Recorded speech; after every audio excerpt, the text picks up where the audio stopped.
Hi everyone. Generative A ഐയിൽ നമ്മൾ അറിഞ്ഞിരിക്കേണ്ട പ്രധാനപ്പെട്ട ചില കൺസെപ്റ്റുകളെക്കുറിച്ചാണ് ഇന്നത്തെ വീഡിയോയിൽ ഡിസ്കസ് ചെയ്യുന്നത്. നമുക്കറിയാം, ജനറേറ്റീവ് എ ഐ എന്നത് ആർട്ടിഫിഷ്യൽ ഇൻ്റലിജൻസിൻ്റെ ഒരു പാർട്ടാണ്.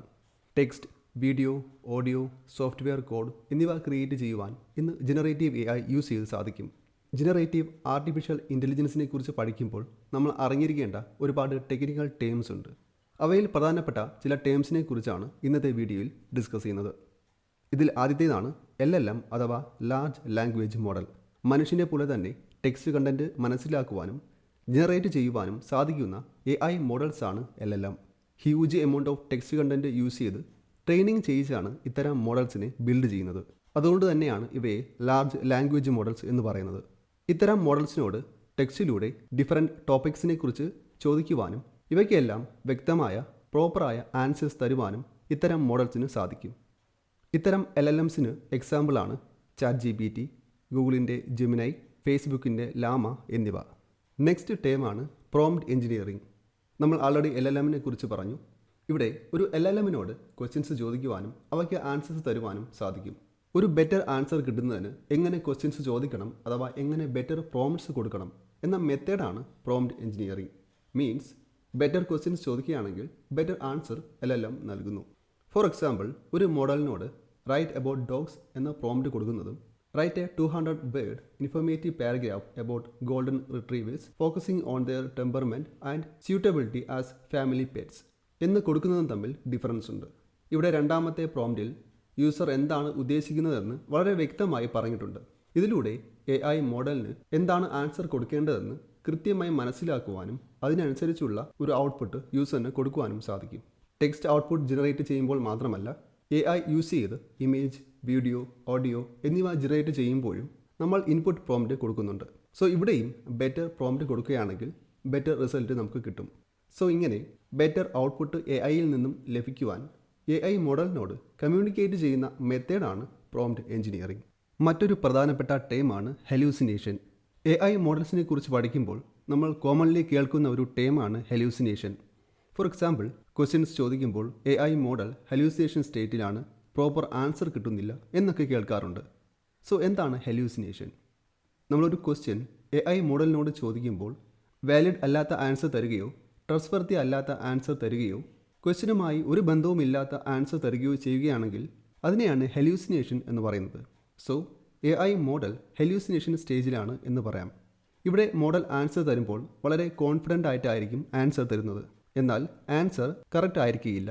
പ്രോപ്പർ അല്ലാത്ത unclear or outdated data use ചെയ്ത് മോഡലിനെ ട്രെയിനിങ് ചെയ്യിക്കുമ്പോൾ ഇത്തരം ഹെലൂസിനേഷൻ സംഭവിക്കാൻ പോസിബിലിറ്റി ഉണ്ട്. സോ ബേസിക്കലി മോഡലിന് ഡേറ്റയെക്കുറിച്ച് അല്ലെങ്കിൽ ക്വസ്റ്റ്യനുമായി ബന്ധപ്പെട്ട ഡേറ്റയെക്കുറിച്ച് അവയർനെസ് ഇല്ലാത്തതാണ് ഇതിന് കാരണം.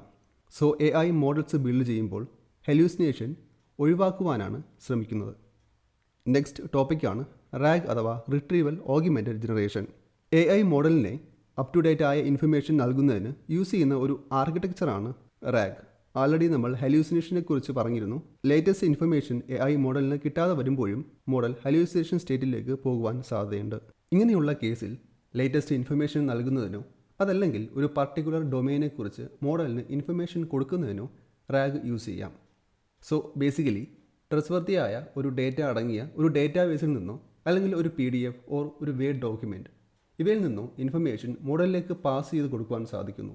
ഈ ഒരു ഡേറ്റ യൂസ് ചെയ്ത് മോഡലിന് ബെറ്റർ ആൻസർ കൊടുക്കുവാനും സാധിക്കും. ഇവിടെ ഡേറ്റ സേവ് ചെയ്യുന്നതിന് യൂസ് ചെയ്യുന്ന intermediate database mostly vector database ആയിരിക്കും. സോ ഇതാണ് റാഗിൻ്റെ ഒരു ബേസിക് ആർക്കിടെക്ചർ.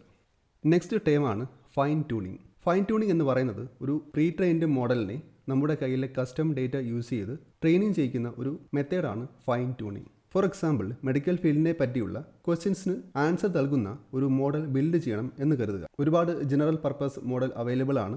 ഇത്തരം മോഡൽസിനോട് മെഡിക്കൽ റിലേറ്റഡ് ക്വസ്റ്റ്യൻസ് ചോദിക്കുകയാണെങ്കിൽ അവർക്ക് ബെറ്റർ ആയിട്ടുള്ള ഒരു ആൻസർ തരുവാൻ സാധിക്കില്ല. സോ ഇവിടെ നമ്മൾ ചെയ്യേണ്ടത് ഒരു പ്രീ ട്രെയിൻഡ് മോഡലിനെ ചൂസ് ചെയ്യുക. ആ ഒരു മോഡലിനെ മെഡിക്കൽ റിലേറ്റഡ് ഡേറ്റ യൂസ് ചെയ്ത് ട്രെയിനിങ് ചെയ്യിക്കുന്നു. വൺസ് ട്രെയിനിങ് കംപ്ലീറ്റ് ആയാൽ ഈ ഒരു മോഡലിന് മെഡിക്കൽ റിലേറ്റഡ് ടോപ്പിക്സിനെ കുറിച്ച് ആൻസർ നൽകുവാൻ സാധിക്കും. ഇവിടെ ഈ ഒരു അഡീഷണൽ ട്രെയിനിങ് പ്രോസസ്സിനെയാണ് ഫൈൻ ട്യൂണിങ് എന്ന് പറയുന്നത്.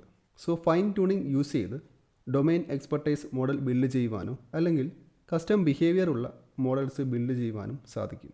നെക്സ്റ്റ് ടേമാണ് എംബഡിങ്. എംബഡിംഗ് എന്ന് പറയുന്നത് സെൻറ്റൻസസ്, വേർഡ്സ്, ഇമേജസ് ഇവയെ നമ്പർ ഫോർമാറ്റിലേക്ക് കൺവേർട്ട് ചെയ്യുന്ന ഒരു പ്രോസസ്സാണ് എംബഡിംഗ്. AI മോഡൽസിന് നമ്മൾ കൊടുക്കുന്ന ടെക്സ്റ്റ് അതുപോലെ തന്നെ മനസ്സിലാക്കുവാൻ സാധിക്കുകയില്ല. ഫോർ എക്സാമ്പിൾ, ഒരു സെൻറ്റൻസ് എടുത്താൽ അവയിലെ വേർഡ്സിൻ്റെ മീനിങ്, അവ തമ്മിലുള്ള റിലേഷൻ ഇതെല്ലാം നമുക്ക് മനസ്സിലാക്കുവാൻ സാധിക്കും. എന്നാൽ AI മോഡൽസിന് അതിന് സാധിക്കുകയില്ല. സോ ഇവിടെയാണ് എംബഡിങ്സിന് പ്രസക്തി വരുന്നത്. സെൻറ്റൻസിന് അല്ലെങ്കിൽ വേർഡ്സിനെ മോഡൽസിന് മനസ്സിലാകുന്ന നമ്പർ ഫോർമാറ്റിലേക്ക് അഥവാ വെക്ടറിലേക്ക് കൺവേർട്ട് ചെയ്യുന്ന പ്രോസസ്സാണ് എംബഡിംഗ്. ഇത്തരം കൺവേർഷൻസ് നടത്തുന്നത് എംബഡിംഗ് മോഡൽസ് യൂസ് ചെയ്താണ്. സോ ഇങ്ങനെ കൺവേർട്ട് ചെയ്യുമ്പോൾ വേർഡ്സിൻ്റെ മീനിങ്, റിലേഷൻഷിപ്പ് എന്നിവയെല്ലാം കീപ്പ് ചെയ്യുന്നു. സോ വളരെ സിമ്പിളായിട്ട് പറയുകയാണെങ്കിൽ AI മോഡലിന് മനസ്സിലാകുന്ന ഒരു ഭാഷയിലേക്ക് ഡേറ്റയെ കൺവേർട്ട് ചെയ്യുന്ന പ്രോസസ്സാണ് എംബഡിംഗ്. നെക്സ്റ്റ് ടേമാണ് ടോക്കൺസ്. ജനറേറ്റീവ് AI കുറിച്ച് പഠിക്കുമ്പോൾ നമ്മൾ വളരെ കോമൺ ആയി കേൾക്കുന്ന ഒരു ടേമാണ് token. A small piece of text ആണ് ടോക്കൺ. ഒരു സെൻറ്റൻസിലെ ഒരു വേർഡ് അല്ലെങ്കിൽ പാർട്ട് ഓഫ് വേർഡ് അല്ലെങ്കിൽ ഒരു പങ്ക്ച്വേഷൻ, ഇങ്ങനെ സെൻറ്റൻസിലെ ഒരു സ്മാൾ പീസാണ് token. For example, AI is amazing എന്ന സെൻറ്റൻസിനെ ടോക്കണൈസ് ചെയ്യുമ്പോൾ അല്ലെങ്കിൽ ടോക്കണിലേക്ക് മാറ്റുമ്പോൾ ഇതുപോലെ ആയിരിക്കും കിട്ടുന്നത്. ഇവിടെ ഓരോ വേർഡും ഓരോ ടോക്കണാണ്. സെൻറ്റൻസിലെ ഓരോ വേർഡും ടോക്കൺ ആക്കണം എന്ന് നിർബന്ധമില്ല. ചിലപ്പോൾ ഒരു വേർഡ് തന്നെ ഡിഫറെൻറ്റ് ടോക്കൺസ് ആക്കാം. അത് ടോക്കണൈസ് ചെയ്യുന്ന മോഡലിനെ ഡിപ്പെൻഡ് ചെയ്തിരിക്കും. AI മോഡൽ ടെക്സ്റ്റ് അണ്ടർസ്റ്റാൻഡ് ചെയ്യുന്നതും നെക്സ്റ്റ് വേർഡ്സ് പ്രെഡിക്റ്റ് ചെയ്യുന്നതും ഈ ടോക്കൺസിനെ ബേസ് ചെയ്തായിരിക്കും. OpenAI, ആൻഡ്രോപിക്, ആൽഫബറ്റ് തുടങ്ങിയ കമ്പനികളിൽ അവരുടെ AI സർവീസസ് പ്രൊവൈഡ് ചെയ്യുന്നതും അവരുടെ പ്രൈസിംഗ് ഡിസൈഡ് ചെയ്യുന്നതും ടോക്കൺസിനെ ബേസ് ചെയ്താണ്. ഫോർ എക്സാമ്പിൾ, 1000 ടോക്കൺസിന് $5, $6 എന്നിങ്ങനെ. സോ കൂടുതൽ ടോക്കൺസ് യൂസ് ചെയ്യുന്നതിനനുസരിച്ച് പ്രൈസിങ്ങും കൂടുവാൻ സാധ്യതയുണ്ട്. നെക്സ്റ്റ് ടേമാണ് കോണ്ടെക്സ്റ്റ് വിൻഡോ. വളരെ പ്രധാനപ്പെട്ട ഒരു കൺസെപ്റ്റാണ് കോണ്ടെക്സ്റ്റ് വിൻഡോ. വളരെ സിമ്പിളായിട്ട് പറയുകയാണെങ്കിൽ ഒരു AI മോഡലിന് അറ്റ് എ ടൈം അതിന് ഓർമ്മിച്ച് വയ്ക്കുവാൻ കഴിവുള്ള മാക്സിമം നമ്പർ ഓഫ് ടോക്കൺസ് ആണ് context window. For example, 8000 tokens ആണ് ഒരു മോഡലിൻ്റെ കോണ്ടെക്സ്റ്റ് വിൻഡോ എന്ന് വിചാരിക്കുക. ആ ഒരു മോഡലിന് 8000 ടോക്കൺസ് മാത്രമേ അറ്റ് എ ടൈം പ്രോസസ്സ് ചെയ്യുവാൻ സാധിക്കുകയുള്ളൂ. 8000 ടോക്കൺസിനേക്കാൾ കൂടുതൽ ടോക്കൺസ് അറ്റ് എ ടൈം വരികയാണെങ്കിൽ അതിന് ശേഷമുള്ള ടോക്കൺസ് പ്രോസസ്സ് ചെയ്യുവാൻ സാധിക്കുകയില്ല. ഒരു സിമ്പിൾ എക്സാമ്പിൾ എടുക്കാം. ഒരു മോഡലിൻ്റെ കോണ്ടെക്സ്റ്റ് വിൻഡോ 10 ടോക്കൺസ് ആണെന്ന് കരുതുക. ഈ ഒരു മോഡലിനോട് ഒരു ക്വസ്റ്റ്യൻ ചോദിക്കുന്നു എന്ന് വിചാരിക്കുക. Like, tell me A story about A cat who can fly. ഈ ഒരു സെൻറ്റൻസിനെ ടോക്കണൈസ് ചെയ്യുമ്പോൾ ഇതുപോലെ ആയിരിക്കും കിട്ടുന്നത്. സോ ടോട്ടലി 12 ടോക്കൺസ്, 12 ടോക്കൺസ് ആണ് ടോട്ടലി ഉള്ളത്. എന്നാൽ മോഡലിൻ്റെ കോണ്ടെക്സ്റ്റ് വിൻഡോ 10 ആണ്. സോ ബാക്കിയുള്ള ടോക്കൺസ് എല്ലാം ഡ്രോപ്പ് ചെയ്യും. 10 ടോക്കൺസ് മാത്രമേ പ്രോസസ്സ് ചെയ്യുകയുള്ളൂ. ഇവിടെ 10 ടോക്കൺസ് വെച്ച് പ്രോസസ്സ് ചെയ്യുമ്പോൾ കിട്ടുന്ന റെസ്പോൺസ് വാലിഡ് ആയിരിക്കുകയില്ല. പ്രോപ്പർ അല്ലാത്ത ഒരു റെസ്പോൺസ് ആയിരിക്കും മോഡലിൽ നിന്നും കിട്ടുന്നത്.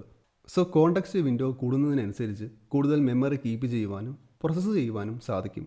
ഓരോ മോഡലിനും ഓരോ കോണ്ടെക്സ്റ്റ് വിൻഡോ ആയിരിക്കും. ChatGPT, Gemini പോലുള്ള മോഡൽസിന് കോണ്ടെക്സ്റ്റ് വിൻഡോ വളരെ കൂടുതലായിരിക്കും. നെക്സ്റ്റ് ടൈമാണ് ട്രാൻസ്ഫോമർ. ട്രാൻസ്ഫോമർ എന്നത് ഒരു ന്യൂറൽ നെറ്റ്വർക്ക് ആർക്കിടെക്ചറാണ്. ഇന്ന് നാം കാണുന്ന മെയിൻ മോഡൽസായ ChatGPT, Gemini എന്നീ മോഡൽസിൻ്റെ ബാക്ക് ബോൺ ആണ് ട്രാൻസ്ഫോമർ. 2017 ഗൂഗിൾ റിസർച്ചേഴ്സ് ഒരു പേപ്പർ ഇൻട്രൊഡ്യൂസ് ചെയ്തു. Attention is all you need. ഇതിൻ്റെ ബേസിലാണ് ഈ ഒരു ന്യൂറൽ നെറ്റ്വർക്ക് ബിൽഡ് ചെയ്തിരിക്കുന്നത്. അറ്റൻഷൻ മെക്കാനിസം യൂസ് ചെയ്താണ് ഈ ഒരു ട്രാൻസ്ഫോമർ ആർക്കിടെക്ചർ വർക്ക് ചെയ്യുന്നത്. For example, the dog chased the cat because it was fast. ഇവിടെ ഇറ്റ് എന്ന വേർഡ് റെഫർ ചെയ്യുന്നത് ക്യാറ്റിനെയാണോ ഡോഗിനെയാണോ എന്ന് മനസ്സിലാക്കുന്നതിന് ഓരോ വേർഡും അറ്റൻഷൻ മെക്കാനിസം യൂസ് ചെയ്ത് പ്രോസസ്സ് ചെയ്യുന്നു. ഇതുപോലെ മറ്റൊരു എക്സാമ്പിൾ നോക്കാം. The cat sat on the mat because it was tired. ഇവിടെ ഇറ്റ് എന്ന വേർഡ് റെഫർ ചെയ്യുന്നത് എന്തിനെയാണ് എന്ന് മനസ്സിലാക്കുന്നതിന് വേണ്ടിയിട്ട് ഓരോ വേർഡും അറ്റൻഷൻ മെക്കാനിസം യൂസ് ചെയ്ത് പ്രോസസ്സ് ചെയ്യുന്നു. സോ ബേസിക്കലി ട്രാൻസ്ഫോമർ എന്നത് സെൽഫ് അറ്റൻഷൻ മെക്കാനിസം യൂസ് ചെയ്യുന്ന ഒരു ഡീപ്പ് ലേണിംഗ് ആർക്കിടെക്ചറാണ്. നമ്മൾ കൊടുക്കുന്ന ഇൻപുട്ടിലെ ഇമ്പോർട്ടൻ്റ് ആയ വേർഡ്സ് എന്തൊക്കെയാണ് എന്ന് മനസ്സിലാക്കുന്നതിന് വേണ്ടിയിട്ട് ഈ ഒരു അറ്റൻഷൻ മെക്കാനിസം മോഡലിനെ ഹെൽപ്പ് ചെയ്യുന്നു. നെക്സ്റ്റ് ടോപ്പിക്കാണ് ടെമ്പറേച്ചർ. ടെമ്പറേച്ചർ എന്നത് ഒരു പാരാമീറ്ററാണ്. AI മോഡലിൽ നിന്നും വരുന്ന റെസ്പോൺസിൻ്റെ ക്രിയേറ്റിവിറ്റി കൺട്രോൾ ചെയ്യുന്ന പാരാമീറ്ററാണ് temperature. AI models text generate ചെയ്യുമ്പോൾ നെക്സ്റ്റ് വേർഡ് പ്രെഡിക്റ്റ് ചെയ്യുന്നത് പ്രോബബിലിറ്റിയുടെ ബേസിലാണ്. ടെമ്പറേച്ചറിൻ്റെ വാല്യൂ അനുസരിച്ച് ഇങ്ങനെ പ്രെഡിക്റ്റ് ചെയ്യുന്ന കണ്ടൻറ്റ് ക്രിയേറ്റീവ് കണ്ടൻറ്റ് ആകണോ അല്ലെങ്കിൽ കോണ്ടെക്സ്റ്റ് ഫോക്കസ് ചെയ്യുന്ന കണ്ടൻറ്റ് ആകണോ എന്ന് തീരുമാനിക്കുന്നത് ടെമ്പറേച്ചർ വാല്യൂ ആണ്. ടെമ്പറേച്ചർ വാല്യൂ 0.2 ഓർ 0.3 ഇങ്ങനെയാണെങ്കിൽ അത് ലോ ടെമ്പറേച്ചർ ആണ്. സോ ഔട്ട്പുട്ട് പ്രൊഡിക്റ്റ് ചെയ്യുമ്പോൾ വളരെ കോമൺ ആയിട്ടുള്ള വേർഡ്സ് ആയിരിക്കും മോഡൽ സെലക്ട് ചെയ്യുന്നത്. അതുപോലെ മോർ ഫാക്ച്വലായ കണ്ടൻറ്റ് 0.8 ഓർ 1.0 ആണെങ്കിൽ ഇത് ഹൈ ടെമ്പറേച്ചർ വാല്യൂ ആണ്. ഇവിടെ കൂടുതൽ ക്രിയേറ്റീവ് ആയിട്ടുള്ള അല്ലെങ്കിൽ റാൻഡം ആയിട്ടുള്ള കണ്ടൻറ്റ് ആയിരിക്കും മോഡൽ ജനറേറ്റ് ചെയ്യുന്നത്. കോമൺലി ടെമ്പറേച്ചറിൻ്റെ വാല്യൂ 0 to 1 വരെ വേരി ചെയ്യാം. So depending on the use case ടെമ്പറേച്ചറിൻ്റെ വാല്യൂ നമുക്ക് സെറ്റ് ചെയ്യാവുന്നതാണ്. ഇവിടെ കാണിച്ചിരിക്കുന്നത് ഒരു സാമ്പിൾ പൈത്തൺ കോഡാണ്. ഇവിടെ മോഡലിലേക്ക് ക്വറി പാസ് ചെയ്യുമ്പോൾ ടെമ്പറേച്ചറിൻ്റെ വാല്യൂ സെറ്റ് ചെയ്യുന്നതായി കാണാം. സോ ഇങ്ങനെ നമുക്ക് ടെമ്പറേച്ചർ വാല്യൂ സെറ്റ് ചെയ്ത് കൊടുക്കാവുന്നതാണ്. ജനറേറ്റീവ് AI-യിൽ നമ്മൾ അറിഞ്ഞിരിക്കേണ്ട പ്രധാനപ്പെട്ട 10 കൺസെപ്റ്റുകളെ കുറിച്ചാണ് ഇന്നത്തെ വീഡിയോയിൽ കവർ ചെയ്തത്. ഇൻഫർമേഷൻ ഹെൽപ്ഫുൾ ആണെങ്കിൽ please consider to subscribe the channel and like the video. Thank you for watching and see you in the next video.